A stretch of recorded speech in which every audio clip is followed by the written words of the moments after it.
சுமார் 7000 கிலோமீட்டர் தூரம் தப்பி கடல் வழியாக குவைத்துல இருந்து இந்தியா வந்திருக்காங்க தமிழக மீனவர்கள். அவங்கள மும்பை போலீசார் கைது செஞ்சிருக்காங்க.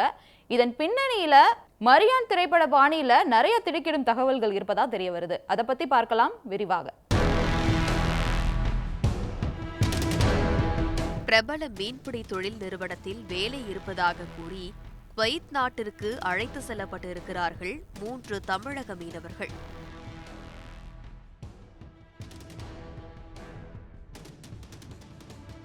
குடும்ப வறுமைக்காகவும் சகோதரிகளின் திருமணத்திற்காகவும் வேறு வழியின்றி குவைத்திற்கு சென்ற மீனவர்கள் மூவருக்கும் அங்கு 2.5 வருடங்களாக நேர்ந்தது குறித்து அவர்களது உறவினர்கள் தற்போது முன்வைத்திருக்கும் குற்றச்சாட்டுகள் பெரும் பரபரப்பை ஏற்படுத்தியுள்ளது.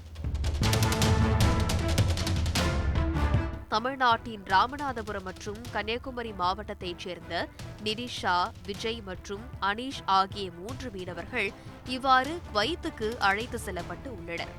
மூவரையும் குவைத்தில் உள்ள பிரபல மீன்பிடி தொழில் நிறுவனம் நேரங்கால கணக்கின்றி கடலுக்குள் அனுப்பி வேலை வாங்கியதாகவும், ஊதியமும் உணவும் கொடுக்காமல் வேலை நேரம் போக மற்ற நேரங்களில் அறைக்குள் அடைத்து வைத்து சித்திரவதை செய்ததாகவும் கூறப்பட்டது பெரும் அதிர்ச்சியை ஏற்படுத்தியது.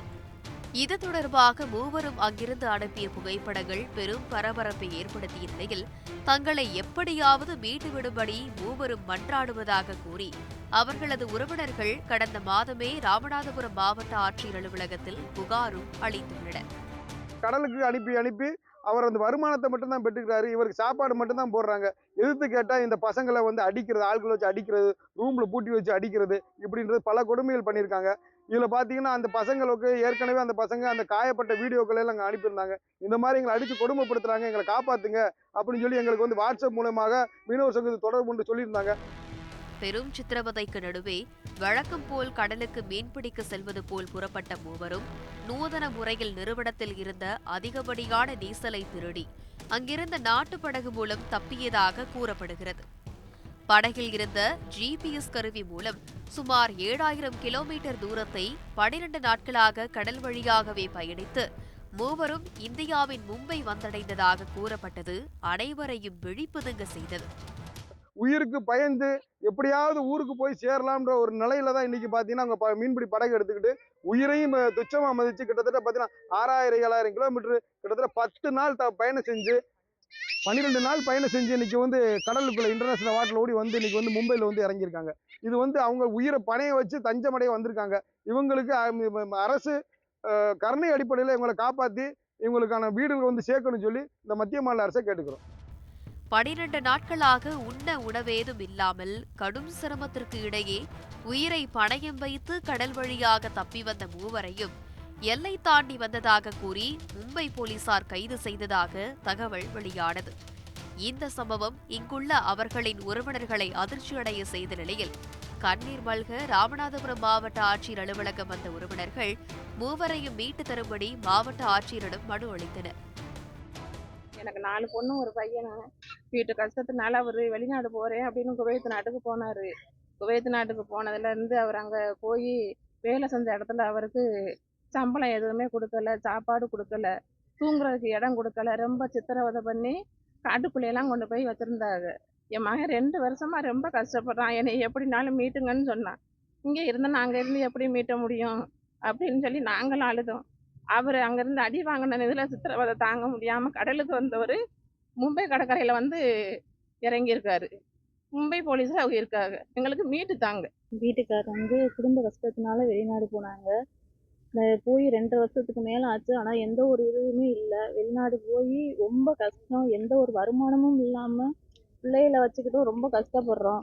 அவங்க ஏதாவது கேட்டா சம்பளம்னு கேட்டா போட்டு அடிக்கிறாங்களாம். சாப்பாடுக்கு எதுவுமே கஷ்டம்தான், ரொம்ப துன்புறுத்துறாங்களாம். உயிருக்கு ஆபத்தான நிலையில இருக்கோம் அப்படின்னு சொல்லி சொல்றாங்க. எப்படியாவது கொண்டு சேர்த்துருங்க அவங்கள. குடும்ப வறுமைக்காக வெளிநாடு சென்ற தமிழக மீனவர்களுக்கு நேர்ந்திருக்கும் இந்த சம்பவமும் அவர்களின் உறவினர்கள் சுமத்தியிருக்கும் குற்றச்சாட்டும் பெரும் பரபரப்பை ஏற்படுத்தியிருக்கும் நிலையில் இந்த பாமர மக்களின் புகார் குறித்து உரிய நடவடிக்கை எடுக்க கோரி அனைவரும் வலியுறுத்தி வருகின்றனர். திமுக மற்றும் விசிக இடையேயான தொகுதி பங்கீடு பேச்சுவார்த்தை வருகின்ற 12ஆம் தேதி நடக்க இருக்கிறது. அதை பற்றி அலசுகிறது இந்த ஒரு செய்தி தொகுப்பு. கடந்த 2019ஆம் ஆண்டு எதிர்க்கட்சியாக நாடாளுமன்ற தேர்தலை சந்தித்த திமுக 39 இடங்களில் 38 இடங்களை கைப்பற்றி மிகப்பெரிய வெற்றியை பதிவு செய்திருந்தது. இந்த நிலையில் நெருங்கும் நாடாளுமன்ற தேர்தலில் ஆளும் கட்சியாக களமிறங்க இருக்கும் திமுக தேர்தல் பணிகளில் விறுவிறுப்பு காட்டி வரும் நிலையில் கூட்டணி கட்சிகளுடன் தொகுதி பங்கீடு குறித்து பேச்சுவார்த்தை நடத்தி வருகிறது. இதில் வருகின்ற 12ஆம் தேதி விடுதலை சிறுத்தைகள் கட்சிகளுடன் தொகுதி பங்கீடு குறித்த பேச்சுவார்த்தையில் திமுக ஈடுபட உள்ளது. கடந்த முறை திமுக கூட்டணியில் இடம்பெற்ற விசிக 2 தொகுதிகளில் போட்டியிட்டு வெற்றி பெற்றிருந்தது. சிதம்பரம் தொகுதியில் விசிக தலைவர் திருமாவளவன் மற்றும் விழுப்புரம் தொகுதியில் விசிக பொதுச் செயலாளர் ரவிக்குமார் ஆகியோர் வெற்றி பெற்று எம்பி ஆகினர். இந்த நிலையில் இம்முறை குறைந்தது 3 தொகுதிகளில் போட்டியிட விசிக முடிவு செய்துள்ளதாக தகவல்கள் வெளியாகியுள்ளன. கடந்த சில நாட்களுக்கு முன்பு திருச்சியில் விசிக நடத்திய மாநாட்டிற்கு கிடைத்த வரவேற்பும் வெற்றியும் விசிகவிற்கு மிகப்பெரிய நம்பிக்கையை கொடுத்திருப்பதே கூடுதல் தொகுதியில் போட்டியிட அக்கட்சி விரும்புவதாக முக்கிய காரணமாக பார்க்கப்படுகிறது. இதில் விசிகவுக்கு வெற்றி வாய்ப்பு அதிகமுள்ள தொகுதிகளின் உத்தேச பட்டியல் திமுகவிடம் கொடுக்கப்பட்டுள்ளதாகவும் கூறப்படுகிறது. சிதம்பரம், விழுப்புரம், பெரம்பலூர், கள்ளக்குறிச்சி, காஞ்சிபுரம் ஆகிய 5 தொகுதிகளில் தங்களுக்கு வெற்றி வாய்ப்பு அதிகம் இருப்பதாக விசிக நம்புகிறது. விசிக என்றால் தனி தொகுதியில் போட்டியிடும் என்ற பிம்பத்தை கடந்த சட்டமன்ற தேர்தலில் உடைத்து காட்டிய விசிக இம்முறை நாடாளுமன்ற தேர்தலிலும் பொது தொகுதியில் வெற்றி பெற முடியும் என்பதை நிரூபிக்கும் வகையில் திமுக கூட்டணியில் ஒரு பொது தொகுதியை ஒதுக்க வேண்டும் என்று வலியுறுத்தியிருப்பதாக தெரிகிறது. கடந்த 2021ஆம் ஆண்டு நடைபெற்ற சட்டமன்ற தேர்தலில் திமுக கூட்டணியில் இடம்பெற்ற விசிக 4 தொகுதிகளில் வெற்றி பெற்று 10 ஆண்டுகளுக்கு பிறகு சட்டமன்றத்திற்குள் காலடி எடுத்து வைத்திருந்தது. இதில் 2 தொகுதிகள் தனி தொகுதி என்றாலும் திருப்போரூர், நாகப்பட்டினம் ஆகிய 2 தொகுதிகள் பொது தொகுதிகள் என்பது குறிப்பிடத்தக்கது. இதனாலேயே பெரம்பலூர் அல்லது கள்ளக்குறிச்சியில் ஒரு தொகுதியை திமுகவிடம் கேட்டு வாங்கி அதில் ஆதவ் அர்ஜுனை போட்டியிட வைக்கலாம் என்று விசிக திட்டமிட்டுள்ளதாகவும் கூறப்படுகிறது. திருச்சியில் நடந்த விசிகவின் வெல்லும் சனநாயகம் மாநாட்டின் ஏற்பாடுகள் ஆதவ் அர்ஜுனன் தலைமையில் நடந்தது குறிப்பிடத்தக்கது. வருகின்ற நாடாளுமன்ற தேர்தலில் விசிகவின் வியூகம் என்ன என்பது குறித்து அக்கட்சியின் துணை செயலாளர் வன்னி அரசிடம் நாம் கேட்டபோது விசிக 5 தொகுதிகளில் போட்டியிட வேண்டும் என்பது தனது விருப்பம் என்றும் இது குறித்து கட்சியின் தலைவர் திருமாவளவன் முடிவு செய்வார் என்றும் தெரிவித்தார். 5 தொகுதிகள் கூட நாங்கள் எதிர்பார்த்து கொண்டிருக்கின்றோம். அது என்னை போன்ற அடிமட்ட தொண்டர்களுடைய விருப்பம். அந்த விருப்பத்தை கட்டாயம் எங்களுடைய தலைவர் அவர்கள் திமுக தலைமையோடு பேசுவார் என்று நாங்கள் நம்புகின்றோம். இதனால் இம்முறை விசிக விரும்புவது போல் திமுக கூட்டணியில் அக்கட்சிக்கு கூடுதல் தொகுதி ஒதுக்கப்படுமா என்பதை தெரிந்து கொள்ள வருகின்ற 12ஆம் தேதி வரை காத்திருக்க வேண்டிய நிலை ஏற்பட்டுள்ளது. தந்தி டிவி செய்திகளுக்காக சென்னையிலிருந்து செய்தியாளர் ரமேஷ். உத்தரகாண்ட் மாநிலத்தில் நிறைவேற்றப்பட்ட பொது சிவில் சட்ட மசோதாவில் தடை செய்யப்பட்ட உறவுகளில் முறைப்பெண் முறைப்பையன் அப்படிங்கிற அந்த உறவும் தடை செய்யப்பட்டிருக்கு. அதை பற்றி விரிவாக பார்க்கலாம் இந்த ஒரு செய்தி தொகுப்பில்.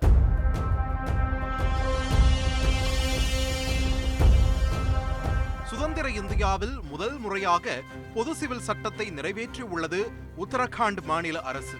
நாடு முழுக்க விவாதத்தை கிளப்பிய இந்த சட்டத்தில் எந்தெந்த உறவுகள் தங்களுக்கு இடையே திருமணம் செய்து கொள்ளக் கூடாது என்பதை தெளிவுபடுத்தும் தடை செய்யப்பட்ட உறவுகள் என்ற பட்டியலும் இடம்பெற்றுள்ளது. இந்த பட்டியலில் இடம்பெற்ற ஒரு விஷயம்தான் தமிழ்நாட்டவரை வாய்ப்பிழக்கச் செய்துள்ளது. அதாவது உத்தரகாண்டில் நிறைவேற்றப்பட்ட பொது சிவில் சட்டத்தின்படி 37 வகையான உறவுகள் தடைப்பட்டியலில் இடம்பெற்றுள்ளன. தந்தையின் சகோதரி மகள், அதாவது அத்தையின் மகளை திருமணம் செய்வது தடை செய்யப்பட்டிருக்கிறது. மற்றொன்று அம்மாவின் சகோதரனின் மகள், அதாவது தாய்மாமன் மகளை திருமணம் செய்வதும் சட்டப்படி குற்றம் என்று கூறியுள்ளது. தமிழ்நாட்டவருக்கு இது ஆச்சரியத்தையும் அதிர்ச்சியையும் ஒரு சேர தந்திருந்தாலும் வட மாநிலங்களில் திருமண முறைகள் வேறு. ஏனெனில் மாமன் மகளையோ அத்தை மகனையோ சகோதர சகோதரிகளாக பார்க்கும் வழக்கமே அங்கு உள்ளது. இதை அவர்கள் சபிண்டா முறை என்கிறார்கள். மூதாதையர்களின் பிண்டத்தின் ஒரு பகுதியில் இருந்து தோன்றியவர்கள் என்பதே இதன் பொருள். தாய் வழி முன்னோர்களின் வழியில் 3 தலைமுறைக்கும் தந்தை வழி முன்னோர்கள் வழியில் 5 தலைமுறைக்கும் தொடர்பில் இருக்கும் உறவுகள் சபிண்டா உறவுகள் எனப்படும். இந்து திருமண சட்டம் 1955 பிரிவு 3 படி இந்த வகை திருமணம் தடை செய்யப்பட்டுள்ளது. ஆனால் தமிழ்நாட்டில் அந்த வழக்கம் இல்லை. மாமன் மகன், அத்தை மகள் திருமணம் எல்லாம் ஏற்றுக்கொள்ளப்பட்ட ஒன்று.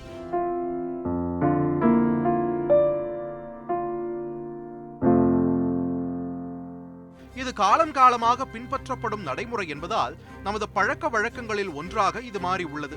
அதே போல இது சமுதாய கொள்கைகளுக்கு எதிராகவும் இருப்பதில்லை. நம் மாநிலத்தைப் போலவே பஞ்சாப் மாநிலத்திலும் இதே முறைதான் நடைமுறையில் உள்ளது.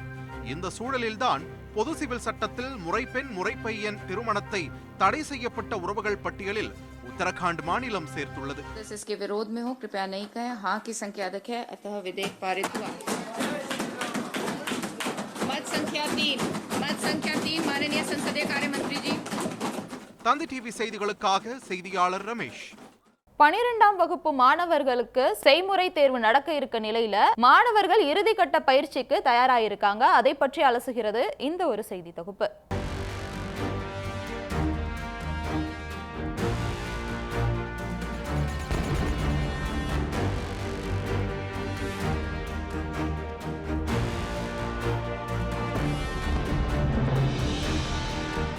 ஜனவரி மாதம் கடந்துவிட்டாலே பொதுத் தேர்வு எழுதும் மாணவர்களுக்கு தேர்வு ஜுரம் தொற்றிக்கொள்ளும். காலை நேர சிறப்பு வகுப்புகள், மாலை நேர சிறப்பு வகுப்புகள், டியூஷன் என அதிகாலை துவங்கி இரவு படுக்கைக்கு செல்லும் வரை தேர்வுக்கு தன்னை தயார்படுத்துவதில் குறியாக இருப்பார்கள்.